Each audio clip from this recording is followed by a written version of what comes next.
Olá, ouvintes e leitores, sejam bem-vindos ao Diário de Leitura, o programa do Ictus Podcast, onde a gente comenta capítulo a capítulo a leitura de livros maravilhosos. Todos os áudios apresentados aqui no Diário de Leitura foram originalmente postados no nosso canal de leitura coletiva lá no Telegram. Por lá a gente segue um cronograma de leitura para que todo mundo do canal leia com a gente e converse diariamente sobre os trechos lidos. Agora, se você não conhece o canal, perdeu a leitura de algum livro que queria ter lido com a gente, ou até começou, mas acabou se atrasando, é justamente para isso que existe o programa Diário de Leitura. Se você quiser acompanhar a leitura que a gente está fazendo agora, inscreva-se no canal de leitura coletiva do Clube Ictus no Telegram. Basta você acessar o link t.me/Clube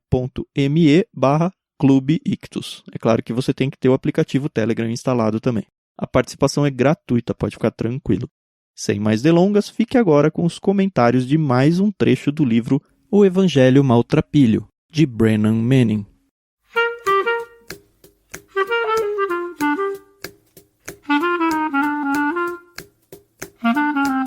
Olha que legal, Thiago. Queria dar uma dica pro pessoal, para quem tem o Kindle e assina o Kindle Unlimited.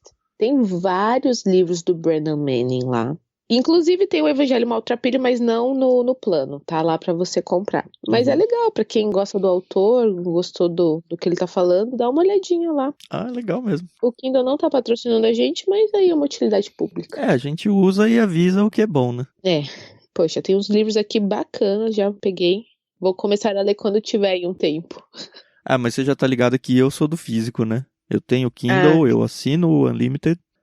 Mas, putz, se eu puder ter o físico, é outra experiência pra mim. É ter a página no mesmo lugar sempre, você cria uma memória fotográfica de onde tá o quê. Eu sei que dá pra marcar no Kindle, mas eu marco, mas não revisito. No livro eu revisito o tempo todo, né? Sim.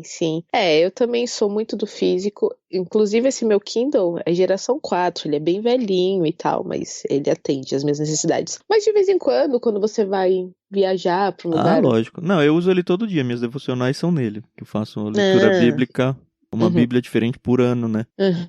Apesar de eu ter, sei lá, umas 15 bíblias mais ou menos em casa, eu tenho a praticidade dele, enfim. Não sei, porque eu faço a minha devocional lá e funciona bem. Mas acho que a única coisa que eu tenho lido nele é a Bíblia mesmo.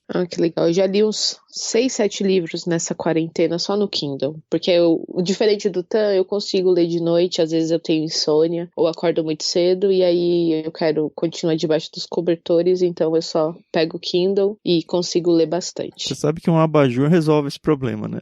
Mas aí eu vou acordar o Fernando. Ele vira pro outro lado. Tá certo. Ai. Bom, vamos lá, a gente já enrolou demais. Capítulo 7, então, bijuterias e pastéis de vento. Carol, é sua vez de falar sobre esse capítulo agora, que eu já tô sabendo de umas coisas que quem tá ouvindo não sabe.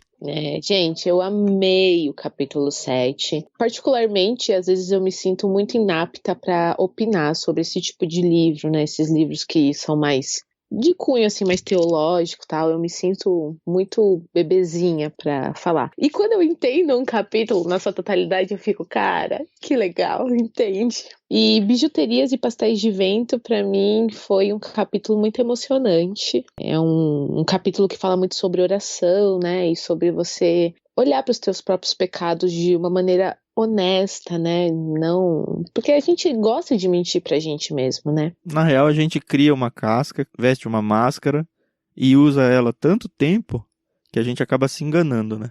Exato. E assim, já pulando algumas páginas que é para essa ilustração que eu tô falando, ela começa na página 128, né, que fala de uma das vezes que o Brennan esteve num rebar, né, num centro de reabilitação. Ele conta a história de um homem, né, chamado Max. É isso. Isso aqui vai levar meio capítulo, né? O que é uma história bem comprida, mas, cara, muito legal. Então, e aí o Max, ele tá num centro, né, de reabilitação para alcoólatras, mas ele não acha que ele precisa estar nesse centro, né? E aí o homem que... O líder deles lá, né? Isso, o terapeuta, né, é o Sean. E aí ele começa, não, hoje a gente vai focar no Max, e começa a fazer perguntas, né? O livro até fala que o Max, ele tem sempre aquela postura, né, de homem que não erra, que tá sempre cheio de si. E aí ele começa a perguntar quantos drinks você toma por dia? E aí ele vai enumerando, tal. Eu tomo 8 drinks ao todo. E o Sean fala, você é muito mentirosa. Nem é só o Sean, né? Todos os homens que estão ali fazendo a reabilitação começam, para, você tá mentindo, que não sei o quê. Tem tipo uma agenda pra tomar os drinks dele, né? É. No almoço eu tomo 2, no escritório vai fechar eu tomo 2, aí eu tomo com a minha esposa, ele até descreve as bebidas que ele pega, e tipo, pra ele tá super sob controle, assim. Sim, sim. E ele fala, eu construí a minha empresa e a minha reputação em cima da honestidade, então eu sou um homem honesto. E aí os homens lá do centro começam, pelo amor de Deus, você tá mentindo, você é um alcoólatra. E aí ele até faz uma referência à Bíblia, né? Mais ou menos, né?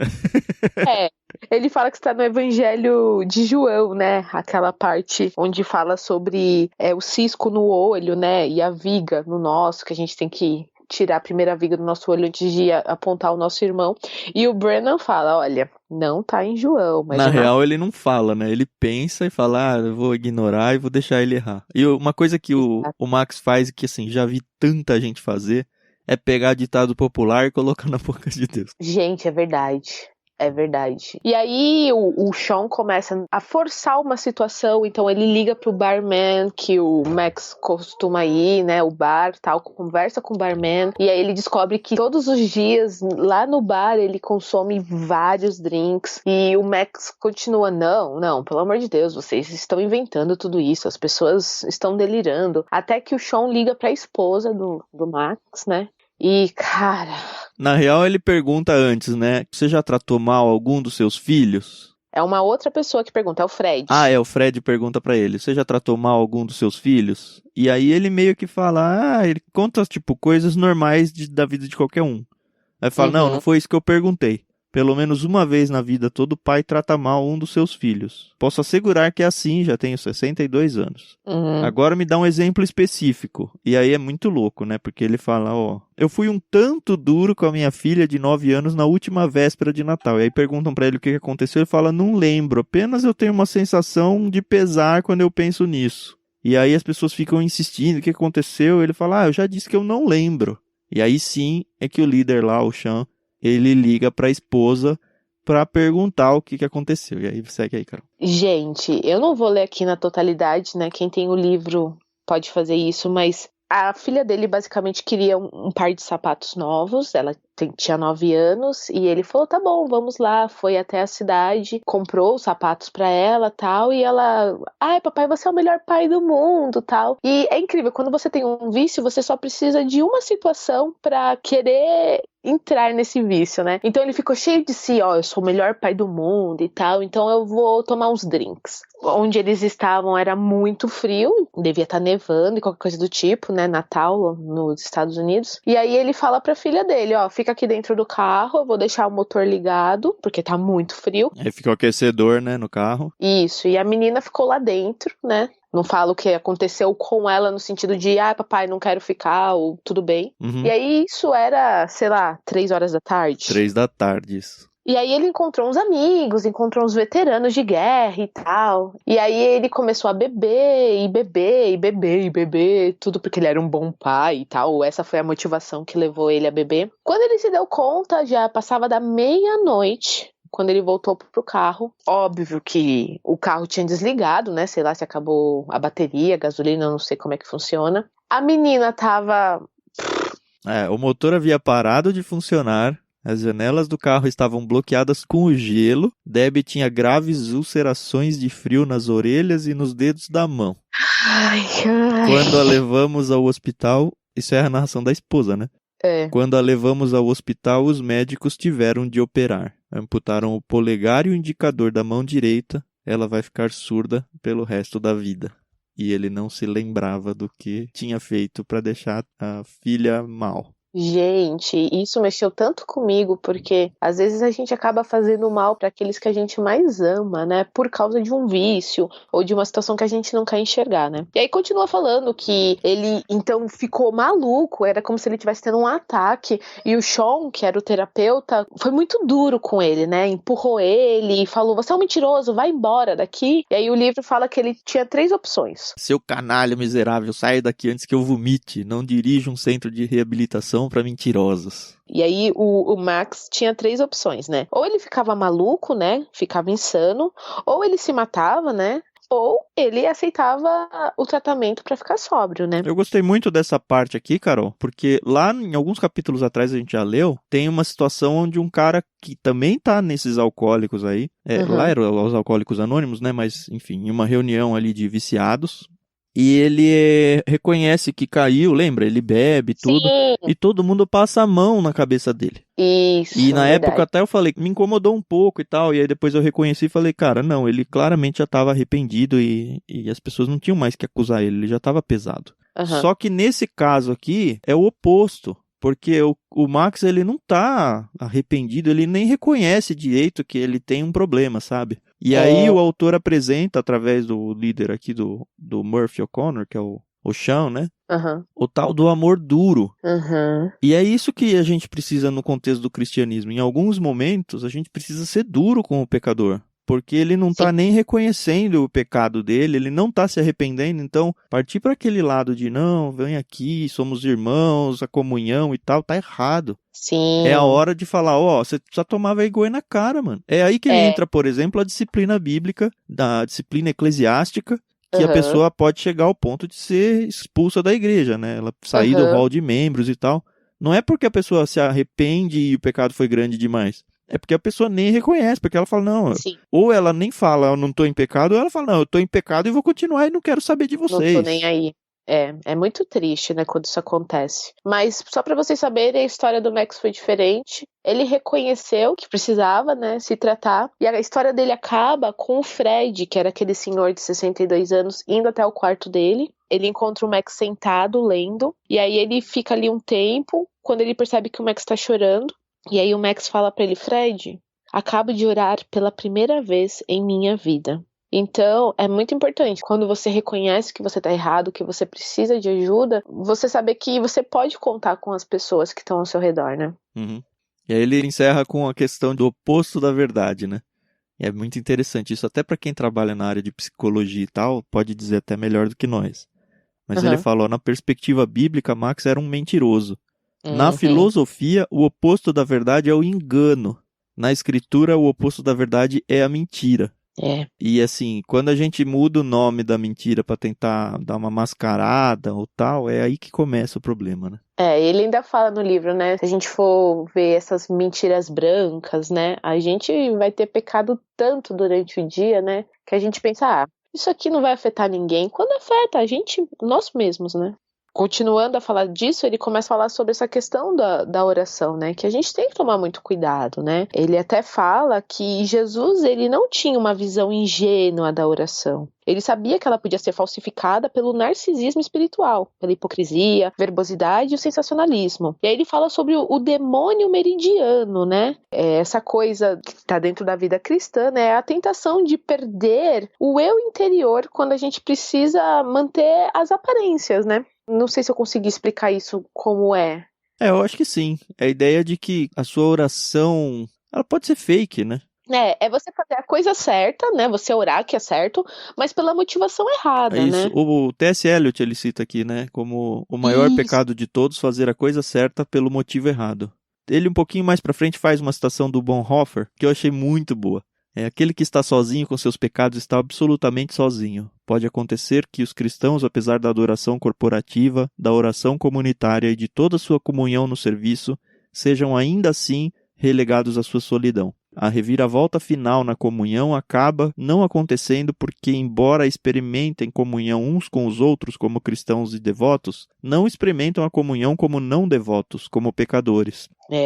A comunhão devota não permite que ninguém seja pecador. Todos devem, portanto, esconder o seu pecado de si mesmos e da sua comunhão. Não ousamos ser pecadores. Muitos cristãos sentem-se inimaginavelmente horrorizados quando um verdadeiro pecador é de repente descoberto entre os justos.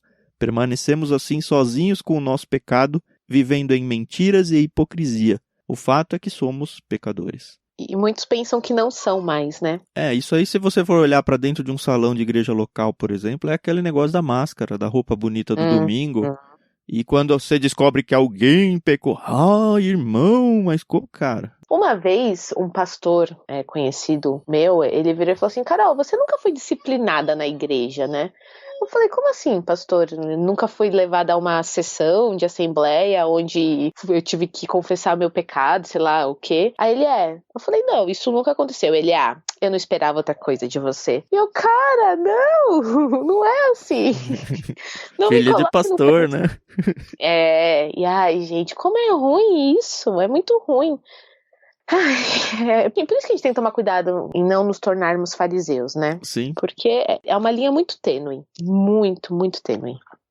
Seguindo, ele continua falando, eu achei muito interessante que ele fala, depois dessa fala do Bonhoeffer, ele ainda fala um pouco sobre o C.S. Lewis, né? Ele cita, pode ser que a salvação não consista no cancelamento desses momentos eternos, mas na humildade aperfeiçoada que carrega a culpa para sempre, regozijando-se na oportunidade provida para a compaixão de Deus e satisfeita que tudo seja de conhecimento comum de todo o universo.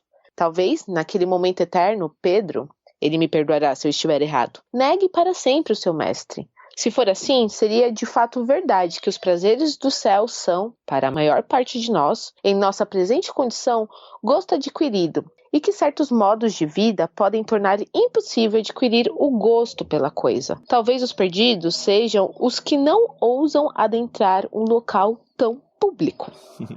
Bom, Lewis sendo Lewis, né? Mas assim, basicamente isso é mostrar que se a gente é de verdade um cristão maltrapilho, né, como o Brennan está tentando defender que sejamos, a gente não, assim, um verdadeiro maltrapilho não cai nesse engodo de ficar tentando se mascarar, dizendo, não, eu não sou o pecador. É um cara que fala, cara, eu sou um mendigo espiritual mesmo. E, ok, esse sou eu e me embaso aqui na graça e na misericórdia de Deus. Verdade. Em seguida ele usa uma outra ilustração que eu achei bacana e que a gente pode aplicar para as nossas vidas, que é aquela mulher que vai pedir pro... Eu não entendi, acho que foi pro Brennan, né, que ela foi pedir, né? Uma mulher humilde me procura por causa da minha exaltada reputação como guia espiritual. E ela pede, né, me ensina a orar. Aí ele, como assim? Me fala aí um pouco da sua vida de oração. Ela, não tem muito o que eu dizer, eu só posso dizer que eu oro antes das refeições. E aí ele, com um espírito muito cheio de si, né, prepotente, fala, antes das refeições? Olha, eu oro antes das refeições, quando eu acordo, quando eu vou dormir, eu oro antes de ler, antes de ir pro teatro, antes de ir pra uma palestra, antes de pregar, eu oro antes de orar. E aí você fica, caraca, né? Poxa, eu preciso orar. E aí, de noite, ele vai à presença de Deus, né? E Deus sussurra. Seu João, ninguém ingrato. Até o desejo de orar é um dom meu. É muito que estava sendo dito no começo aqui, agora há pouquinho, né? Esse negócio de que quando a gente exerce as disciplinas espirituais e elas precisam ser exercitadas, chega um momento em que a gente começa a se achar o suprassumo. Nossa, que suprassumo é coisa de velho, né? Mas enfim, a gente começa a se achar o suprassumo, o must. Só porque a gente olha como eu leio a Bíblia, olha como eu oro, olha como eu sou espiritual, e aí tá sendo tudo em vão, né? E isso vale pra qualquer coisa, pra dízimos, pra ofertas, pra qualquer coisa em relação a Deus. Eu não esqueço aquele texto bíblico que fala que a sua mão esquerda não saiba o que a sua mão direita tá dando. Sabe, não fique no banco da frente orando com as mãos para os céus. Vá em secreto, você e o seu pai, porque é lá que você vai ter o seu relacionamento desenvolvido. Se você faz isso na frente das pessoas, você já conseguiu a glória que você queria, e aí o resto não passa de perfumaria. É, verdade. E bijuteria barata, né? E aí ele fala muito, e eu nunca pensei nisso, ele falou em Caifás, né? A gente sempre vê Caifás como o sumo sacerdote mau. Isso me deu uma ideia de pregação. Eu nunca vi ninguém colocar isso daí, viu? Dessa forma. Foi muito boa. Então, exato. Porque quando a gente lê a história, né, a gente vê o Caifás, ele queria matar Jesus Cristo porque Jesus estava mudando lá a tradição, né, dentro do templo, dentro da religiosidade que os judeus viviam, né? Uhum.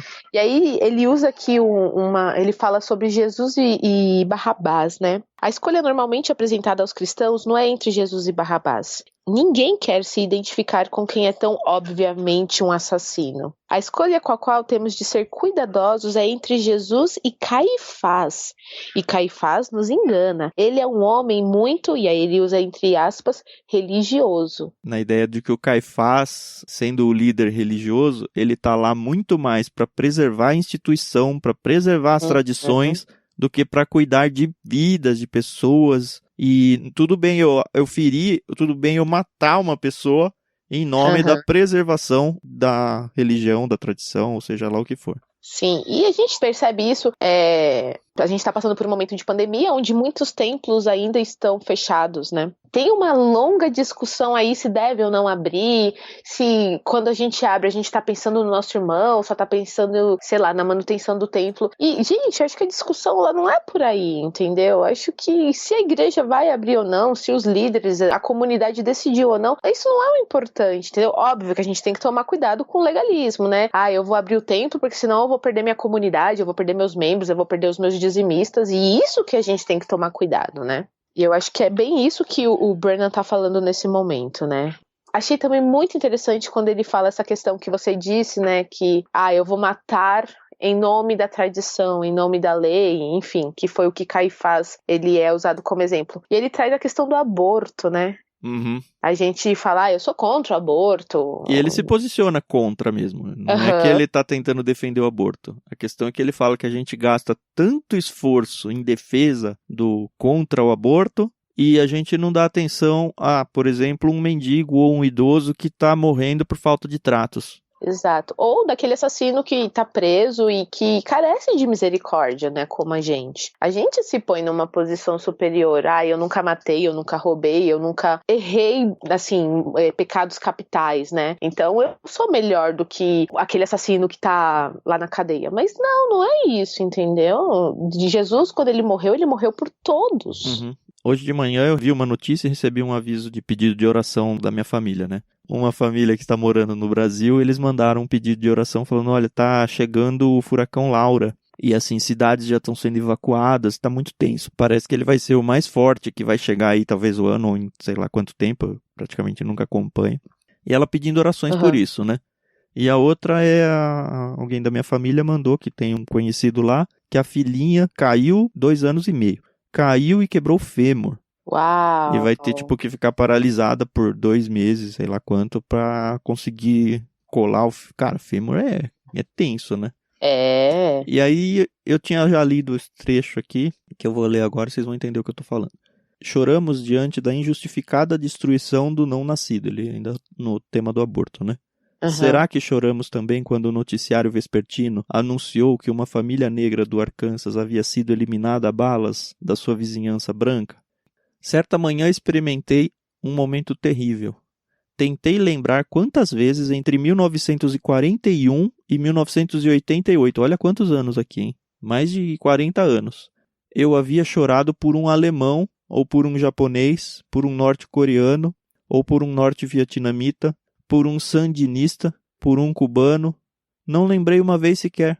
Então chorei não por eles, mas por mim mesmo. E aí, depois que eu li isso ficou muito impresso na minha mente. Chegou essas 2 notícias e assim, você pode abrir o jornal e vai pegar quantas você quiser de desgraças de pessoas que não tem a ver com a sua vida, então ela lá e eu cá, sabe? Mas quando foi a última vez que eu de fato chorei pela desgraça de algum desconhecido, sabe? Eu não lembro. E você lembra? É assim, essa dureza do nosso coração pega a gente, cara. Esse livro tem aberto isso na minha mente aqui, espero que abra no meu coração. E assim, normalmente eu recebo esses tipos de oração. Quando faço aquela oraçãozinha protocolar só para dizer, check, você pediu para orar, eu orei. Dessa vez foi uma oração diferente. E eu espero que isso mude assim na minha vida. E se você sofre disso também, espero que as minhas palavras façam alguma diferença para você. Amém. E a gente tem que tomar cuidado, né? Porque quando a gente vê uma pessoa que teoricamente é nosso inimigo, né? Que não defende a nossa fé, enfim, a gente sente um pequeno prazer no sofrimento, né, dele. A gente tem que tomar cuidado com isso, porque não é isso que Deus nos ensina, né? E é isso, o capítulo meio que encerra com isso. Ele sempre faz um fechamentinho legal, tem uma oração final interessante. Mas um pouquinho antes dele ele fala: à medida que rejeito minha identidade de maltrapilho, dou as costas a Deus, à comunidade e a mim mesmo. Torno-me um homem obcecado por uma ilusão, um homem de falso poder e terrível fraqueza, incapaz de pensar, de agir, de amar. Um pouquinho mais adiante, levar a verdade sobre nós mesmos, tal como somos para Deus, tal como Deus é a coisa mais nobre que podemos fazer nessa vida. Isso resume bem a ideia de bijuterias e pastéis de vento, que é como que está a sua vida cristã diante de Deus, sabe? Você, de fato, é uma joia ou a gente está vivendo uma vida que é um fake? É uma bijuteria ou é um pastel sem recheio? Sabe o que eu acho legal? Esse é um livro escrito, teoricamente novo, né? Escrito em 2005, ou pelo menos foi traduzido em 2005. Ele é de 1990, na verdade. E como ele é atual, né? Acho que sempre vai ser, infelizmente. É. A gente tem que cuidar da nossa vida, dos nossos queridos que a gente está criando em casa, para quem tem filhos aí, e tentar construir seres humanos e cristãos melhores, mas na real o relacionamento com Deus é de cada um, né? A gente não consegue forçar o relacionamento, a gente pode indicar os caminhos, mas a caminhada depende de cada um mesmo. Verdade. Que a gente possa crescer nessa juntos, né? Apoiando e mostrando quando o outro estiver errado. Em amor. Talvez um duro amor. Duro amor quando preciso. Graça e misericórdia da nossa parte quando preciso. A gente vai ter a sabedoria que Deus dá a sabedoria para quem pede. Isso aí. É isso. Até amanhã então, galera. Muito obrigado pelo tempo ouvindo a gente aqui. E a gente volta pro capítulo 8, Liberdade do Medo. Tá legal o livro, né? Bastante. É isso aí, pessoal. Até amanhã.